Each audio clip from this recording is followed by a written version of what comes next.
Sir लेकिन कहीं ऐसा भी है जो निगेटिव चीज़ें भी हुई हमारे देश में, जो हमने देखा इस लोकसभा के अंदर कुछ कानून ऐसे बने जिनकी वजह से हिंदुस्तान की दूसरी बड़ी आबादी मुसलमान परेशान हुए और फिक्रमंद हुए। सीएए कानून आया, पहली बार आज़ाद हिंदुस्तान के अंदर एक ऐसा कानून बना जिसमें धर्म के आधार के ऊपर डिफरेंशिएट कर दिया गया।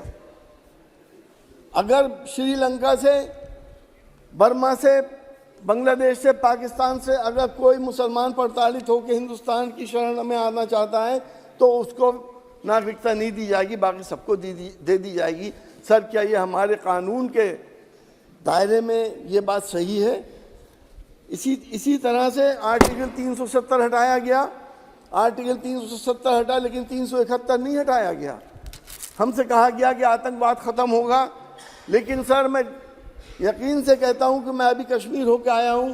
कश्मीर के लोगों के अंदर जितना बड़ा डिससेटिस्फैक्शन है उसका शायद अंदाज़ा हमारी पार्लियामेंट को नहीं है। हर दूसरे दिन कोई ना कोई आतंकवादी घटना होती है। तो आर्टिकल 370 हटने से कश्मीर को क्या मिला? मुसलमानों के शरीयत में मुदाखलतें हुई, 3 तलाक का बिल आया। इसका मैसेज क्या गया हिंदुस्तान के अंदर कि किसी को हिजाब पे परेशानी होने लगी, किसी को नमाज पे होने लगी, किसी को अजान पे होने लगी, तो किसी को मस्जिद पे होने लगी, तो किसी को मदरसे पे होने लगी।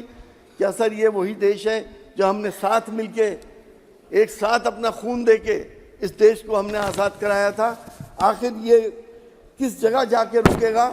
एक मसला तय हुआ बाबरी मस्जिद का, सुप्रीम कोर्ट ने एक फैसला कराया, इंसाफ वो फैसला हुआ, इंसाफ नहीं हुआ, लेकिन फिर भी एक मसला तय हो गया।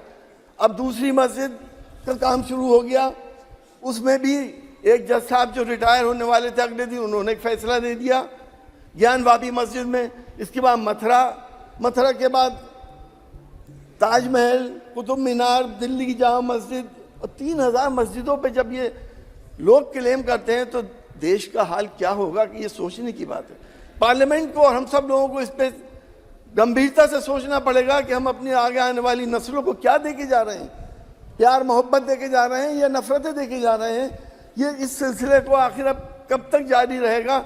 ये सिलसिला बंद होने चाहिए। वीके न्यूज उत्तर प्रदेश, उत्तराखंड, सच का सारथी।